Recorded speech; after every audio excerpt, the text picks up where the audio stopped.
qofkii lagu arko qori asagoo kuwata laga soo bilaabo ballihowd ilaa saalax laga tegaayo mas'uuliyaddiisa sidii shabaabka inay ula dagaalamaan oo qoorta laga gooyo horta hay'adaha amniga qaada adinkaa naga codsan marka koobaad waxaan ku salaamayaa salaanta islaamka assalaamu calaykum waraxmatullaahi wabarakaatu salaan kadib waxaan rabaa runtii inaan u mahad celiyo mas-uuliyiinta kala gedisan meeshaan jooga xubnaha golaha wasiirada iyo xildhibaanada reer dowlad goboleed maamulada degmooyinka saraakiisha ciidamada qalabka sida odayaasha dhaqanka culummadeena sharafta leh iyo dhammaan ka soo qaybgalayaasha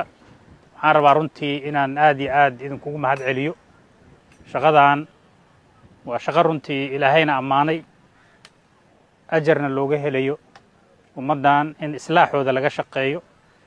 colaadda dhexdoodana qolo waliba wixii ay ka geysan karto oo dadkan walaalaha ehelka ee wada dhashay la iskugu soo dhowaynayo dhiigga daadanayana lagu joojinayo inaad runtii muddig u tihiin maanta u joogtiin runtii aad iyo aad aad ugu ammaanan tihiin waxaa la yidhaha colaad wiila ku dhintay wiilkuma dhashaa la yidhahda una malay maayo hadda dhulkan bannaan oo intiisa badan wax degan ba aan la arag in hadda wiil 20 jira maalin kasta meydkiisa god loo sii wado asagana runtii naftiisa u halligay aakhirana waxaan wanaagsanayn ayuu ku mutaysanaya dad kaloo ehel iyo qaraabo iyo xidid iyo xigaalana waa iskugu sii baabi'inayaanoo waddadii isagu ou falay ayaa kuwa badani ku baxayaan waa tii xadiidka nabiga salawaatullaahi wasalaamu calayh ou ahaa ida altaqa almuslimaani bisayfayhima falqaatilu walmaqtuulu fi nnaar rasuulka waa la weydiiye ya rasuulallah midkii la dila waaba garanaye midka wax dilay muxuu naar ku galaahay weydiiyeen saxaabadu wuxuu yidhi innahu kaana xariisan calaa qatli saaxibi isaguna inuu dilow raba midka kaleo walaalkiisa saaxiibka la'ah dhiiggiisa inuu bannaysto isagu uu aakhiro uga hormara ayuu raba boqolaal wiilo leh ayaa meeshaan aad aragteen oo hadda maanta wax yaalla aan la arag ayaa runtii naftooda ku maqanta ilaahay waxaan u weydiinaynaa inuu dembi dhaafo kuwa dambana raadkoodii inaysan qaadinaan ilaahay uga rajaynaynaa insha allah ugana baryaynaa dadkan dad eheloo wada dhashay waa 11 sana aniga xildhibaan ah 4 kursi oo beesha sida ay ku leeyihiin galmudug oo golaha shacabka kursiga shaneeye oo horta magac sada sita ayuu ahaa kursiga aan ku fadhiyey kursiga bahina xasana loo yaqaan jihooyinka marka cidda qaraabada loo kala tilmaamo kuwan waxaa la yidhahdaa kursiga bahina xasana kursiga waqooyi horta lama yidhaahdo meeshay ka timid dhaliyadaasuna waa hooyadiina dhashay faadumo xasan gaal shire hadda maanta haddaan abtirsado waxaan ka tegaa horta 12 oday kuwa badanoo adinka idin ka midana waxaa suuragala inay 5 iyo 6 ay ka tagaan qaraabanimadu marka inay wax gasho la isku xariiriyo ayaa rasuulka naga salawaatullaahi wasalaamu calayhi nafar waa tii xadiidka nabiga oo ah qofkii raba inuu ilaahay risqiga u waasiciyo cimri dheerna ou helo qaraabadiisa xariir waa midda horta nagoola baahan yahay inaan qaraabada ku xariirino inaan ugu turno inaan ku ixtiraam waalidkana ducaa laga rabaa waa tii sidoo kale xadiidka nabiga salawaatullahi wasalaamu calayh laga wariyey 3 duco oo mustajaabada ah oo la soo celin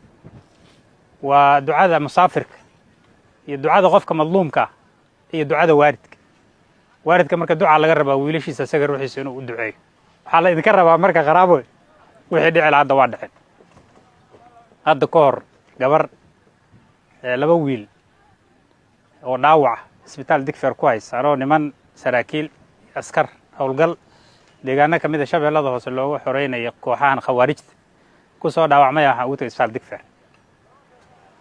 2 wiilaa marka 2 sariirood dhinacyada u kala yaalaan ayadana kursiga dhexda u yaal markaan ka soo dhammaaday waxaa lagu yidhi gabadha reer balanbal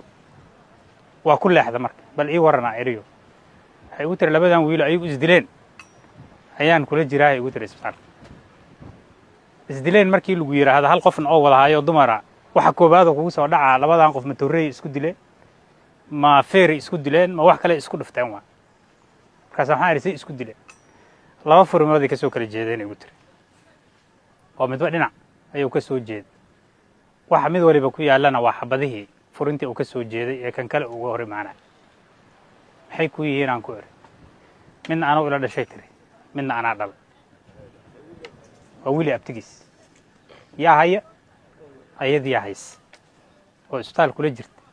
oo dabiibays oo caanay biyo siinaysa gabadhaas marka walaalkeed iyo wiilkeeda meeshaas ay ku baxeen labada dhinac horta ma ka gablan dadka isdilaayo ehelkaan horta saas waxaa nagala rabaa marka jabtarkii hore ayaan dhahaa niman odayaal uga sheekeeyo hadda colaadu 20 jirka iyo 60 jirka hadda kuma koobnee hoos u sii dagaan dhigta galabaan meel casir liiqi ay ugu qabat Cali Xasan Tuule la yiraahdo marka guri yar oo aqal Soomaaliya meel ka dhisan gabar joogtaan inta ku leexanaa waxaan dhiri biyo weysaan si inaan casir tukanaa rabnaa biyo noo keentay salina meel noo dhigtay markaan salaadii casir iska bixin ayay gabar yar waxay nagu soo dhiibtay shaah oo 4 jira waa noo timid marka shaahi markay noo keentaan waxaan idhi adeer magaca markaas waxay u tiri Hablaaya la yiraahdo aabaha magaciisa aan ku eri markaas isaan inta ii fiiriday waxay tiri adeer la iskuma sheego aan iga dhaqaaqo